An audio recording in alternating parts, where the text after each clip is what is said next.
Welcome back, Benchwarmers. It's playoff time. We are here to make our AFC wildcard weekend picks. Now, we all know Pat Mahomes and the Chiefs are sitting at home for a week, waiting to see who they host in the divisional round. Who wants to take on the champ? I'll be honest, I don't think anyone does. I'm Brendan, hoping for a three-peat.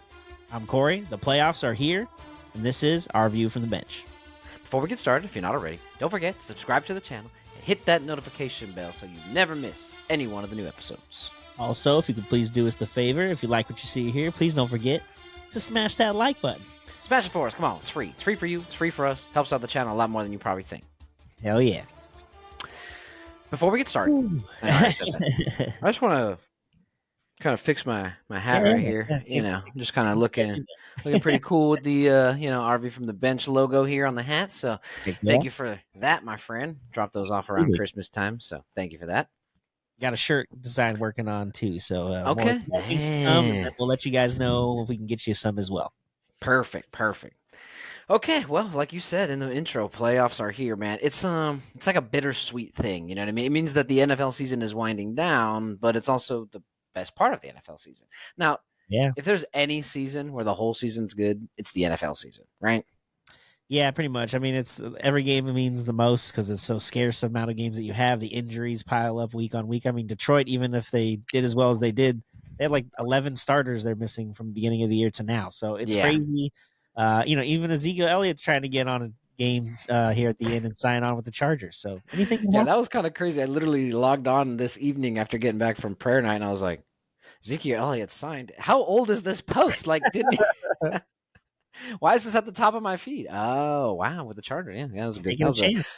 I mean, I get it, dude. With Dobbins going out, we saw firsthand, having Dobbins on our fantasy team, what Gus Edwards and Kamani Vidal can do, and it's nothing is the answer. So yeah, but supposedly there's talk of Dobbins like being able to be ready for this. So if Dobbins played yesterday. Oh, okay, so even better. So if he's back, Sunday, yeah. Dobbins, but I'm just saying, you never know. Hey, any given Saturday, Sunday, Monday, like we always say. Exactly. Sometimes Wednesday or Tuesday or Fridays. Okay. Well, we're going to break down here. Sorry for taking so long to get started, but we're going to break down here each of the three games from the wildcard weekend, what our predictions is, even a score prediction, just so we're on the same page here. I'm also going to kind of see if our score covers the, I'm adding this at the end here, but kind of see if our score covers the bet, whatever it might be. So, oh, nice. Okay. Let's get it started, though. We're going to start where you were just talking about, Ezekiel Elliott's new team. It's the first matchup on Saturday afternoon. The Chargers are visiting Houston. They got the better record, of course, but not really how it works in the NFL. It's about winning your division. So, Corey, start for me, please. Chargers-Texans. Well, as an AFC South fan, the Texans won one of the worst divisions in football next to the NFC South. Yes. They scored the same amount of points as they gave up all year, so they're just kind of an average team. CJ Stroud really had his sophomore slump, as they like to say in the NFL, which, people get film on you and figure out your strengths and weaknesses and make you kind of work a little bit harder. And the Texans have not been good. They obviously lost Tank Dell twice this year completely now for the rest of the season. Yeah. So there's just a whole lot going there. Again, they got lucky there in the AFC South and they won that division.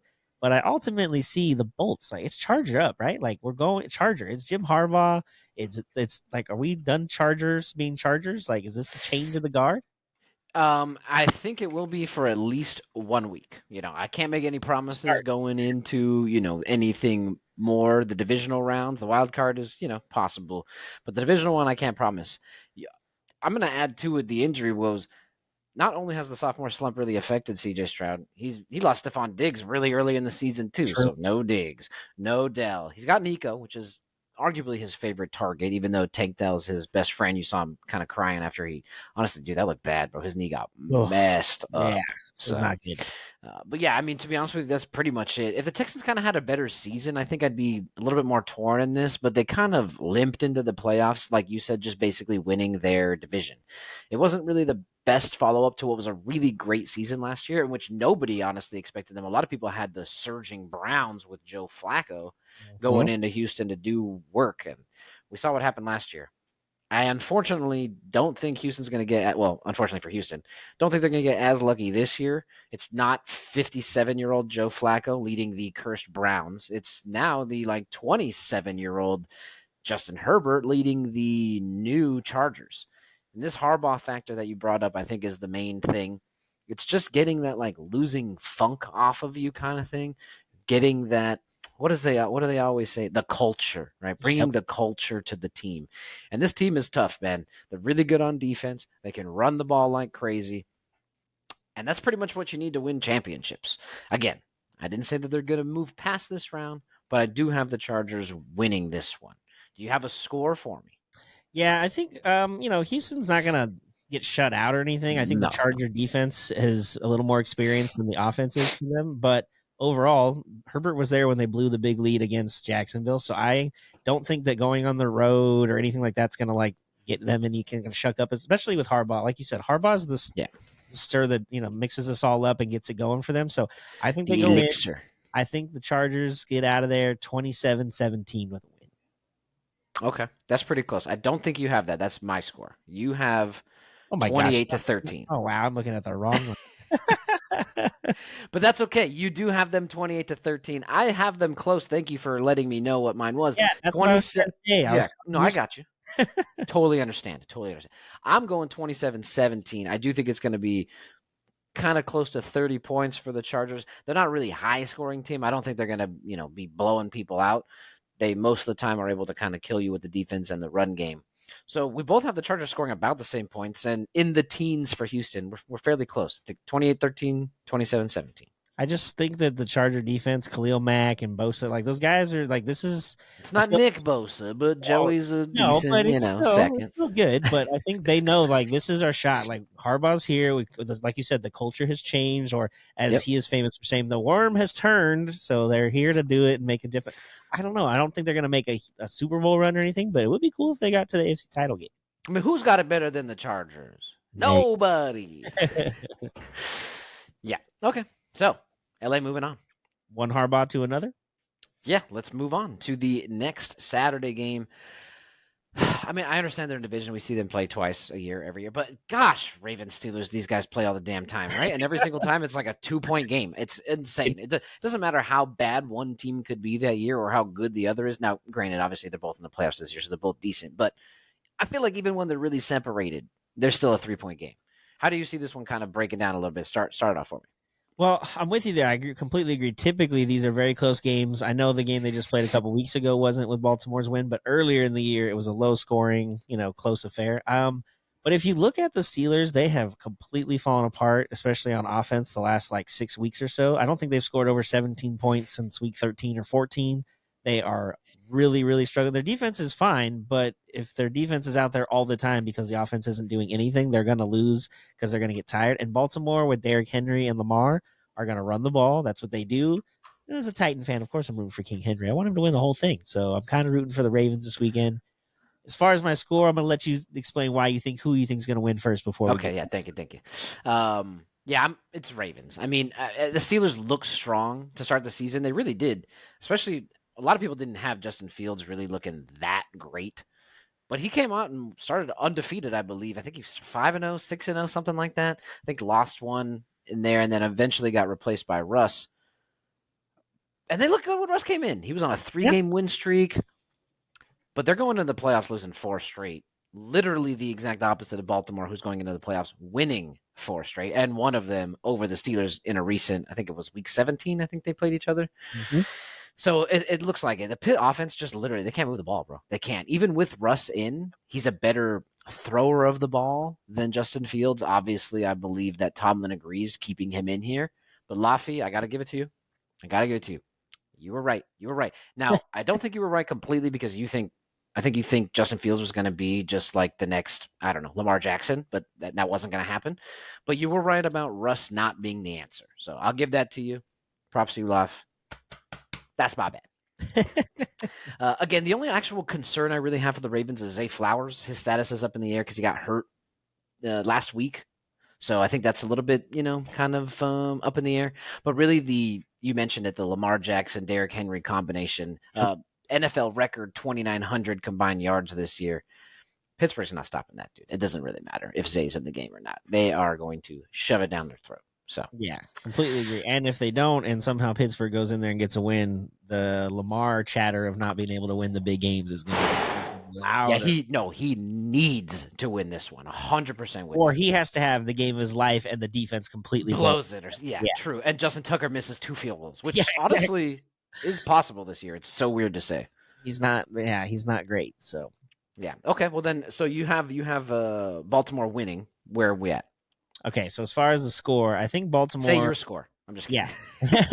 I think Baltimore is gonna get I think they'll get a lead early, but then I think again the defense for the Steelers is gonna be out there a lot. So I think they're gonna be able to run and get a lot of scoring. So I think Baltimore is gonna actually run up a little bit and get it 30-13. Wow. Okay. I mean, they did just beat them pretty heavily, not too like I said, a week and a half ago or so now. So not completely crazy for sure. I have them winning. I actually do have them winning by more than one score, which is out of the ordinary for these two teams, but I don't have it as bad as that. Not 17 point. I got a 9-point loss right here. I got Baltimore taking it 24-13. Man, we're both on 13. What the heck? Okay. Well, just so everybody knows, we pick these separate and then we combine a sheet later to kind of discuss notes and stuff like that. So this is all picked not together. I just think that, Boswell, Nando's favorite player, is going to get a couple field goals. And then somehow, I don't know if the defense will get a pick on Ravens or a fumble, and they're going to be like within 30 yards, and somehow they're going to stumble into a touchdown after that. So that's kind of what I'm thinking, 13 points. But it's going to be an ugly 13, and it might be a late touchdown anyway. Yeah, I can see that. Well, I guess we'll see. Saturday it is. Ooh, Saturday it is. Wrapping up the AFC is which is kind of weird how they did this. They did Saturday, Sunday morning. So it's 3 AFC games in a row and then the 3 NFC games. I don't understand it, but whatever. To each their own. NFL knows. Hey, you know what? It's on TV and we're going to watch it because it's NFL football. So 100%. This actually might be the one game I miss because there's not much to see here. Broncos heading to Buffalo Sunday morning. I'll be at church, that's for sure. So I will miss this game, actually. I don't know. This game is going to be pretty boring. You want to start it off for me, bud? Yeah, I'm with you. I don't think there's a whole lot here. I think the Bills will handily take care of business. Although I think the Broncos will score a few points and they kind of get maybe late too when it's like out of control and Josh Allen's maybe not playing in the fourth quarter because it's out of control so bad. But it's good for Bo Nix and them to go in there and get some experience, and then they can build on it for next year because nobody expected the Broncos to make the playoffs this year. So for them to be here, I think is huge as it is. But I definitely am with you there. I think there's nothing to discuss as far as who's going to win this game. It's just a matter of by how many points. Okay. Yeah. I've never been a bigger Broncos fan in my life. Let's go Broncos. Woo. But honestly, the Josh Bills. Allen thing, I forgot. Yeah. Yeah. Oh, yeah. Right. True. Bills are going to take this game easily, honestly. The only thing that the Broncos can hope for is like a crazy snowstorm, like what happened against the Niners, so the defense can just focus on Josh Allen. Just whatever Josh Allen just have, if he has the ball, just get him. That's all you got to pay attention. Even if he doesn't have the ball, get him. Just ask Amari Cooper. He's going to toss it to him. So, but honestly, this one should be the easiest one of the weekend. I have a pretty handling this team. You want to start me with your score first? Yeah, so like I said, I think Buffalo will win easily, and I think maybe Denver will get one at the back end. But Buffalo 31, Denver 20. Okay. I'm actually, gosh, bro, I wish our brains weren't here the entire time because I literally have the Buffalo Bills scoring the same exact number of points. I have them scoring 31. I do have Denver only getting a touchdown and 3 field goals, so I have them at 31-16.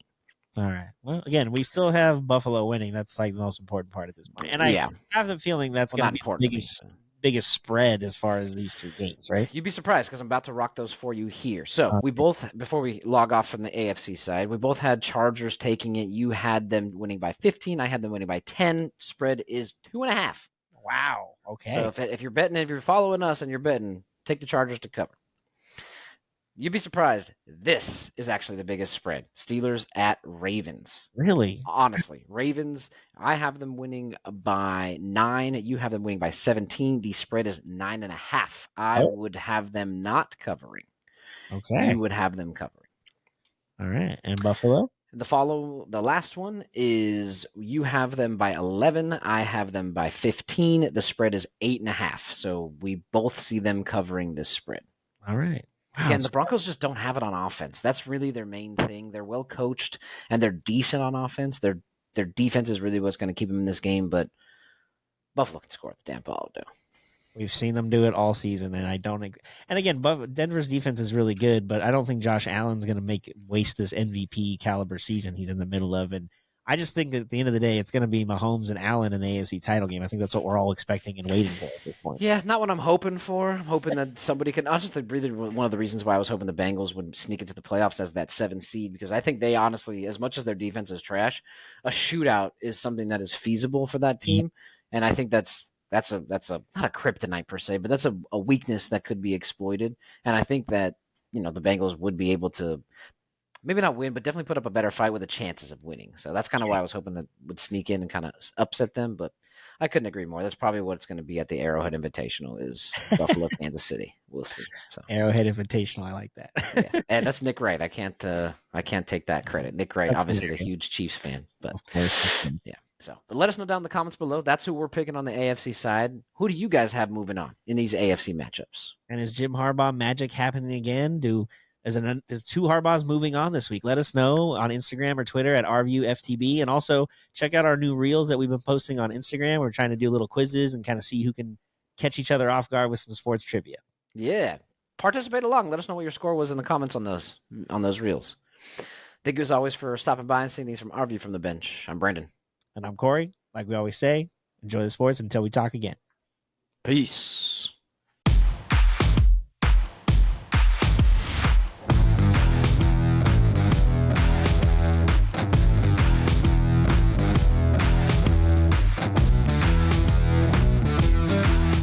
This was a Sycamore 4th Studios production.